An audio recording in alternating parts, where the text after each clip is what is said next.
Shalom, shalom, shalom. Kekasih Tuhan, haleluya. Kita berjumpa lagi dalam Pray From Home. Dan mari kita sebelum mendengarkan firman Tuhan, mari kita berdoa bersama-sama.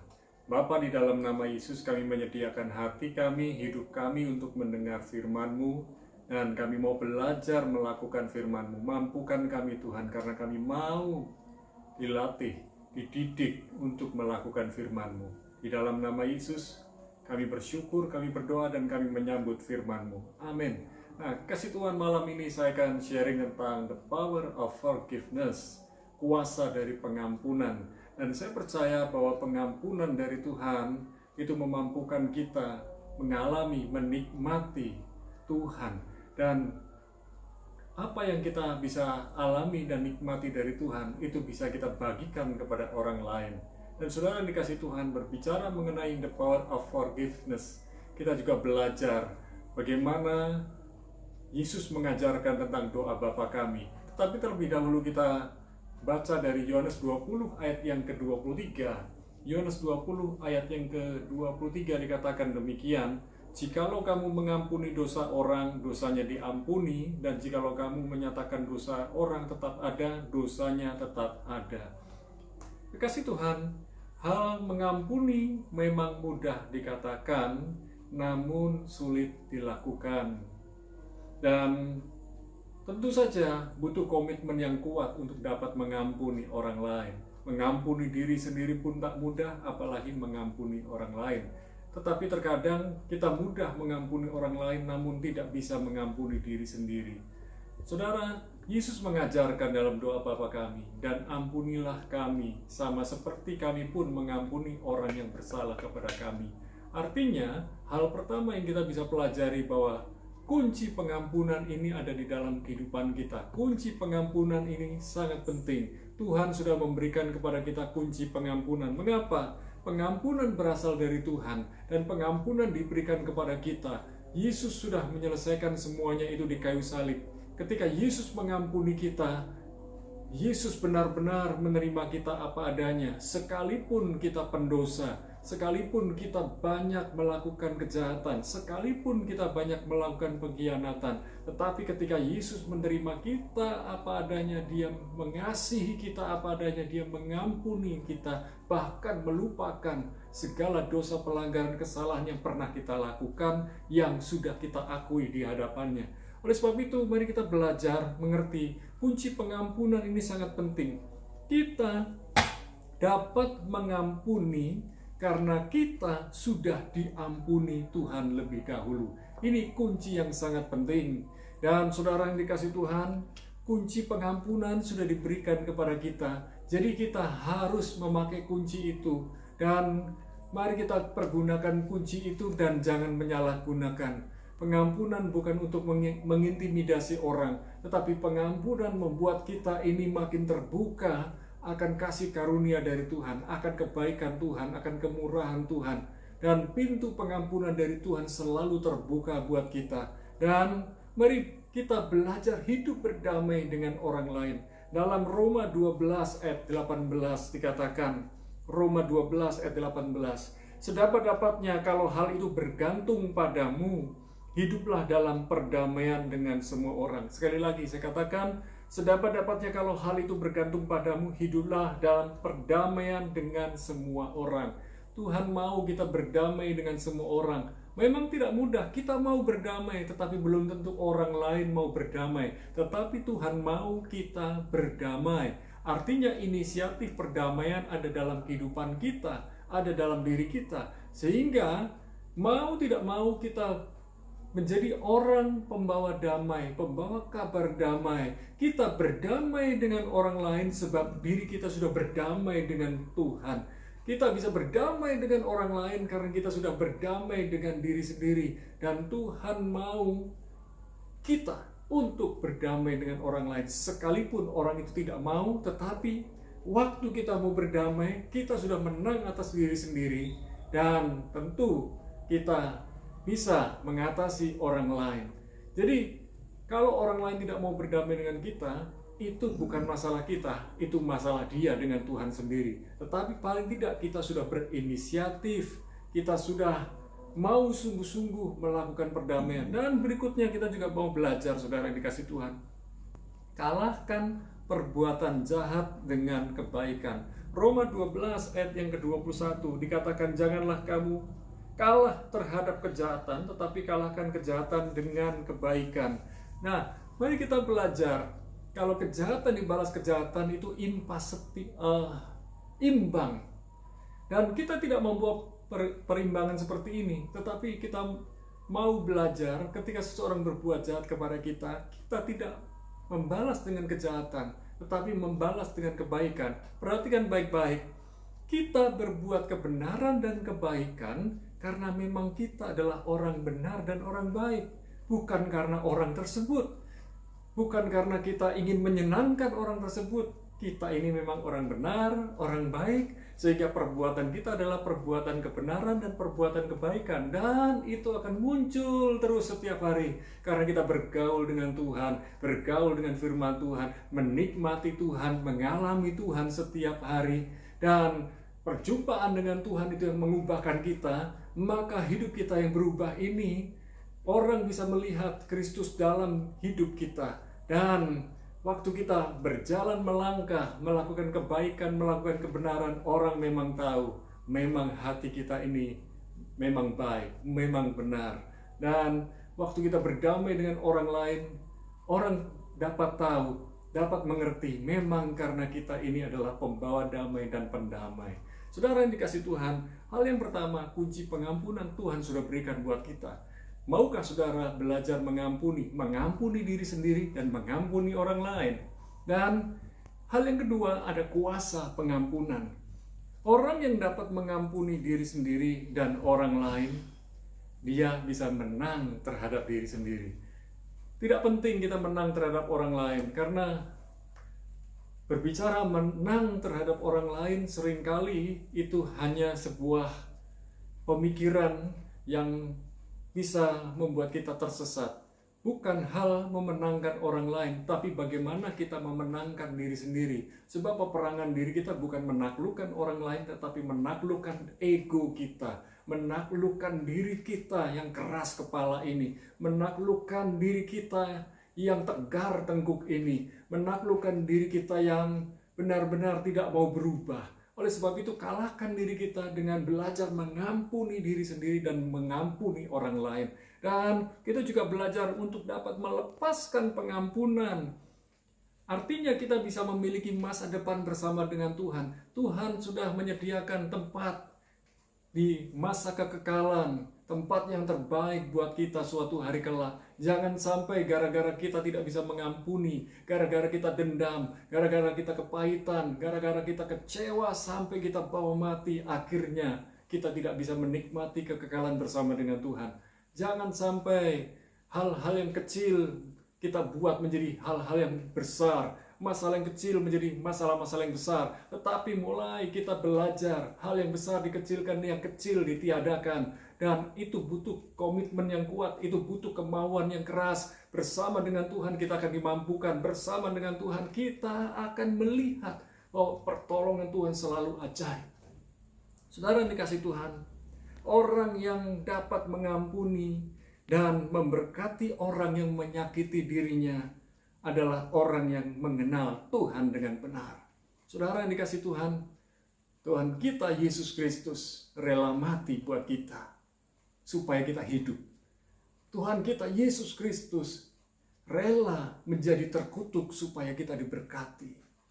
Tuhan kita Yesus Kristus rela disakiti supaya kita disembuhkan. Dan mari kita belajar, karya salib, karya pengorbanan Yesus tidak sia-sia kalau kita ini mengenal Tuhan dengan benar.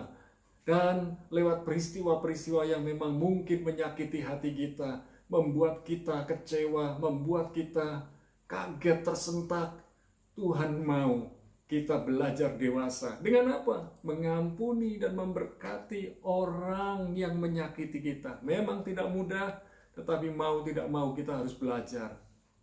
Penderitaan Yesus membuat kita hidup di dalam kasih karunia-Nya. Waktu kita benar-benar menyadari penderitaan Yesus sekali untuk selamanya. Jangan menyakiti Tuhan dengan kekecewaan kita, dengan kepahitan kita, dengan dendam kita. Saudara yang dikasihi Tuhan, kuasa pengampunan membuka pintu berkat dan pertolongan. Jangan tutup pintu berkat. Jangan sampai kita menutup pintu berkat buat diri kita sendiri. Gara-gara kita tidak bisa mengampuni. Gara-gara kita ini menyimpan kesalahan orang. Bahkan orangnya sudah berubah, kita tetap menyimpan kesalahannya. Betapa malangnya orang yang menyimpan kesalahannya orang lain. Tetapi mari kita bisa menyimpan kebaikan-kebaikan orang lain. Saudara yang dikasihi Tuhan, jangan sampai kita menutup pintu pertolongan karena kita ini membenci orang lain, tidak bisa mengampuni.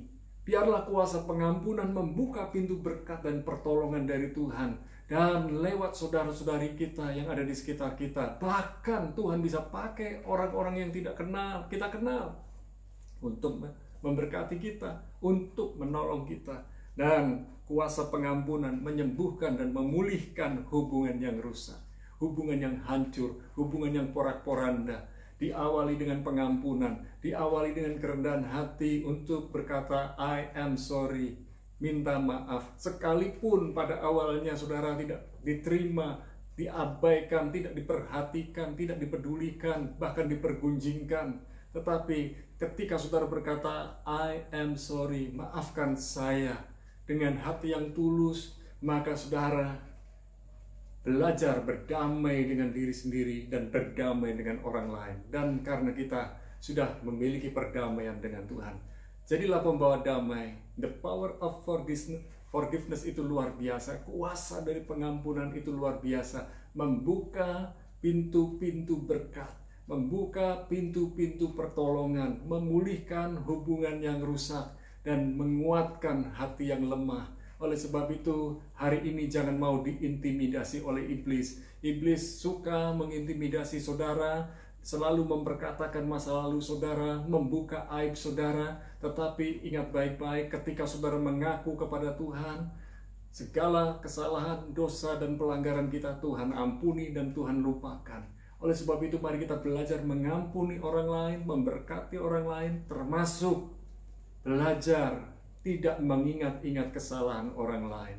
Maukah saudara memiliki the power of forgiveness, kuasa pengampunan? Mari kita berdoa. Di malam hari ini kami berdoa bersama para kasih Tuhan yang bersama-sama dengan kami dalam Pray From Home.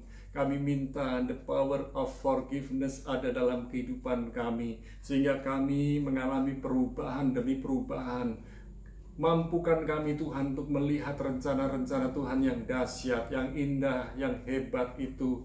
Sehingga kami dapat mengerti bahwa Yesus sudah mati buat kami supaya kami hidup. Hidup dalam kemenangan, hidup dalam kuasa pengampunan. Sehingga kami dapat belajar untuk mengampuni diri sendiri dan orang lain. Malam hari ini Tuhan, perdamaikan kami dengan orang-orang yang berbeda pendapat dengan kami. Orang-orang yang berbeda dalam sudut pandang, bahkan setiap kali kami berbicara selalu ada hal-hal yang membuat pertengkaran. Perdamaikan Tuhan anak-anak-Mu ini, supaya satu dengan yang lain berdamai dan menikmati damai sejahtera dari Tuhan. Malam ini juga kami berdoa buat saudara-saudari kami yang sedang mengalami sakit, baik yang sedang mengalami sakit COVID-19, Tuhan menyembuhkan, memulihkannya.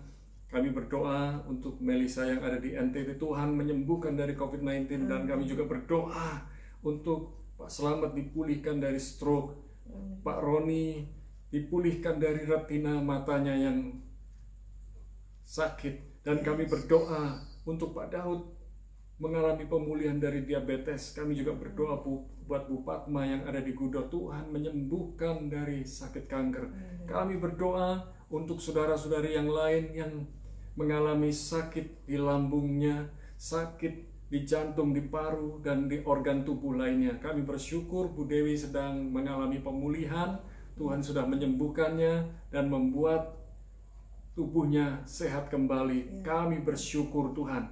Haleluya. Kami juga berdoa buat rekan-rekan kami yang bekerja baik di dunia farmasi, finansial, yang ada di pertanian, perkebunan, transportasi, peternakan, perikanan, dan jasa, serta pariwisata dan usaha-usaha yang lain, baik di gudang, di toko, di apotek, di pabrik, di tempat-tempat pekerjaan mereka, di warung, di hotel, di jalan-jalan. Kami berdoa Tuhan melindungi, menyertai, memberkati, bahkan Tuhan memberikan hikmat yang khusus. Sekalipun saat ini masa sulit, tetapi Tuhan sanggup memberkati dengan cara yang luar biasa. Terima kasih ya Tuhan. Kami percaya orang-orang yang sedang berdagang satu dengan yang lain, kalau ada utang piutang, biarlah segera terselesaikan. Kami berdoa di dalam nama Yesus. Dan malam hari ini kami berdoa buat saudara-saudari kami yang ikut Pray From Home malam ini. Dan kami berdoa buat kekasih Tuhan yang ada di Rock Jajak. Apapun yang sedang dikerjakan bersama dengan Tuhan dibuat berhasil. Kami juga berdoa buat kekasih Tuhan yang ada di Rock Jajak yang sedang mengalami sakit, mengalami pemulihan, mengalami kesembuhan. Dan tak lupa kami juga berdoa buat saudara-saudari kami yang lain, untuk Miss Lydia yang ada di Jakarta, Tuhan memberkati, dan Alvincio yang ada di Malaysia, Tuhan menyertai, memberkatinya. Dan kami juga berdoa buat Ibu Siana dan Saudari Intan yang ada di Solo, Tuhan memberkati. Ketika mereka beribadah bersama dengan kami, mereka meluangkan waktu bersama dengan kami, Tuhan juga menyertai, melindungi mereka. Terima kasih Tuhan. Kami berdoa buat rekan-rekan hamba Tuhan yang giat di dalam pekerjaan, melayani Tuhan dengan sungguh-sungguh. Rumah tangganya Tuhan memberkati, Tuhan mencukupi segala keperluan mereka. Rekan-rekan kami, hamba Tuhan yang sedang membangun tempat ibadah, tempat pastori, dan lain sebagainya, Tuhan juga turut campur memberkati kebutuhan mereka. Pelayanan mereka Tuhan perluas. Dan kami percaya nama Tuhan dipermuliakan lewat hamba-hamba Tuhan yang melekat hidupnya kepada Tuhan. Malam ini juga kami berdoa menyerahkan bangsa negeri Indonesia dalam tangan Tuhan. Dari Jakarta sampai ke daerah-daerah, Tuhan turut campur. Tuhan memberkati para bupati dan para wali kota yang ada, sampai ke desa-desa, ke dusun-dusun. Kami berdoa ya Tuhan, aparat militer, TNI dan Polri, semua bahu-membahu menjaga keamanan negeri Indonesia. Dan kami berdoa negeri Indonesia aman, tertib, dan damai sejahtera. Terima kasih Tuhan. Kami berdoa NTT dan NTB sudah pulih dalam nama Yesus. Segera pulih dalam nama Yesus. Segala keperluan dari para pengungsi yang ada di NTT dan di NTB, Tuhan memberkati mereka. Bahkan daerah-daerah yang lain yang sedang mengalami bencana, gempa, banjir, mengalami gunung meletus, Tuhan juga memberikan perlindungan dan penyertaan buat para kasih Tuhan yang ada di sana dan rakyat yang sedang mengungsi. Biarlah di tempat yang sulit mereka pun tetap menjaga protokol kesehatan sehingga tidak terjangkit penyakit-penyakit yang membahayakan. Malam ini kami menyerahkan saudara-saudari kami yang ada di luar negeri. Biarlah mereka tetap tenang, teduh bersama dengan Tuhan. Dan kami percaya negeri demi negeri yang didiami oleh anak-anak Tuhan, baik yang ada di Amerika maupun yang di Eropa, Tuhan sudah memberkati, melindungi mereka. Terima kasih Tuhan. Malam ini kami mengangkat kedua belah tangan kami, turun melihat segala berkat-Mu, pertolongan-Mu, hikmat-Mu, dan kami menerimanya di dalam nama Bapa, Putra, dan Roh Kudus, di dalam nama Yesus. Amin. Alami kuasa pengampunan dari Tuhan. Tuhan Yesus memberkati.